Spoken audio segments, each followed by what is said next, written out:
S'do me pranu. S'ka politik për te i ligjit dhe kushtetutës. Unë e di që këtë standarde ka instalu Lëvizja Vendendose në këtu 4 vjetë kur ka bo 2-3 shkelje kushtetuse. Unë e di që edhe po tenton me vazhdu të njëjtin standard. Unë tash më ta shpjegoj. Ideja është kjo.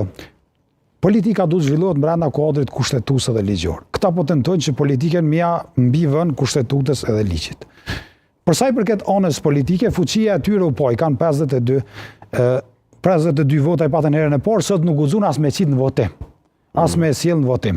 Edhe atmosfera në kuvend duke sikur një farë atmosfere. Po s'është tamam numërimi. Domethënë, mirë, po s'është numërimi tamam, se nëse do të ishte tamam, do të delte ai kryetari ose i propozuar për kryetar kuvendi dhe do votojë. Pse nuk i bënën sot votat me kalu raportin? Se si kanë? Po pse si u bën? Pse si bënën ata? Mos i po thoni kena pse si bënën votat. Pse si bënën votat? E ke pyet pse si bënën votat? Sa ata kanë mujt sot kem prezent 100 deputet. Po thon, po sot më herët zonja Axhiu, nuk e di nëse dëgjove atë pjesë, tha se ajo është çështja e verifikimit të mandatit, nuk është çështje vetëm e shumicës, është edhe opozitës. Po kalon këtë opozitë në thojza. Jo, ajo kalon me shumicën e anëtarëve prezent. Me shumicën e anëtarëve prezent, nuk kupton, sot ishin 100 deputet në sallë. Me 51 deputet kanë mujtë me miratu. Pas 51 kanë mujtë me bosë sot me votu. Me 51 ta di qytetarët kanë mujtë me kalu lista. As 51 si kanë. Na do të vim tek momenti i kryetarit kuvendit, por kjo njëherë kjo çështje kushtetuese dhe ligjore duhet sqarohet, edhe vim tek kryetari kuvendit, vim tek kryeministri pastaj, edhe unë besoj që të dyja këto do t'i kalojmë pa mundësinë që Vendendosa me bë votat. Po, kur? Në çfarë afati, zoti Gruda? Unë besoj që... S'ka afat, s'ka përcaktim të afatit kohë. Jo, kjo do të i kalohet për shkak se ne kemi në rregullore që do të mbledhemi çdo 48 tetor. Unë besoj që do të vjen një moment që pushteti reflekton dhe i hap rrugë certifikimit. Çka nëse nuk ndodh? Unë mendoj që përgjegjësia është e atyre që po e bllokojnë procesin. Nuk mundesh me më thonë mu sot shkon komision ose PDK-s votonin seancë diçka që jo ligjore. Pra ju e keni përfundimtar atë që nuk votoni? Nuk e votojmë kështu në këtë formë. Do të gjendet një zgjidhje që të shmanget shkelja ligjore. Nëse gjendet zgjidhja, unë do të isha njëri i parë që do të kisha kënaqësinë me votu për betimin e deputetit, për miratim raporti dhe betim deputetit, dhe me fillu puna mas andej në themelimin e institucioneve të Kosovës.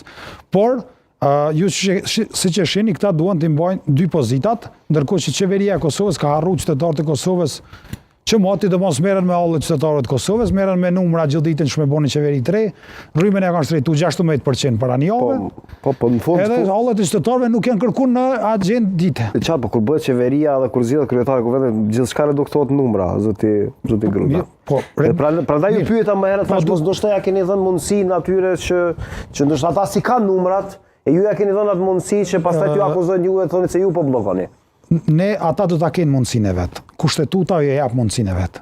Ata janë fitues relativ të këtyre zgjedhjeve, do ta kenë herën e parë mundësinë me zgjedh qeverinë e Kosovës.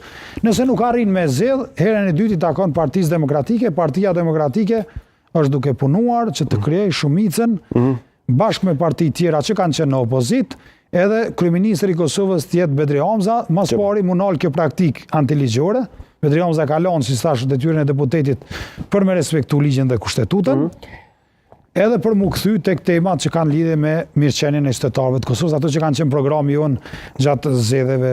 Zonja Axhiu tha dhe herën e dytë do duhet të jepet partisë fituese, nëse se bën herën e dytë partia fituese do të shkohet në zgjedhje. Zgjedhje të reja. A jeni ju për zgjedhje të reja? Ky është interpretimi më arkaik që mundesh me dëgju. Kushtetuta është e qartë. Gjykimi i qartë, herën e dytë takon partisë së dytë. Ky është një vijim të atyre interpretimeve. Tan diskrecion të presidentes, presidentja mund të vlerësojë që është partia përsëri. Jo, absolutisht i takon partisë së dytë. Në zgjedhje kur do që dojnë cila do parti PDK-ja gati me shku, po qytetarët e Kosovës... Jeni gati për shkuan zgjedhje? Po, nuk e kemi atë problem. A do të ishte mirë në interes qytetarëve të shkuan zgjedhje? Nuk mendoj që është interesi qytetarëve këtë moment, po PDK-ja është gati, sepse PDK-ja është forcë e madhe politike, që edhe pas zgjedhjeve ka tregu që e mbron këtë shtet edhe një rendin dhe ligjit. Siç janë na drejtën VV-s për herën e parë, ato do duhet ta njinin drejtën që domethënë obligimin që jap ligji për me liru detyrat prej ekzekutivit. Edhe duhet kalojmë në faza tjera. PDK-ja zgjedhjeve nuk i friksohet, por mendojmë që interesi qytetarëve të Kosovës është kushtrim le të them 2 minuta. Është interesi qytetarëve të Kosovës të kenë një qeveri të re. Qeverisja bërë mbi 4 vjeçare, Lëvizja Vendendose ka krijuar një percepcion në popullat që në këtë vend është e pamundur me realizu projekte, që në këtë vend është e pamundur me kriju mirëqenie, me rrit rroga, me rritë pensione, me ndodhë investime kapitale. Ne duam që përmes qeverisë të dhejshën nga Bedri Hamza,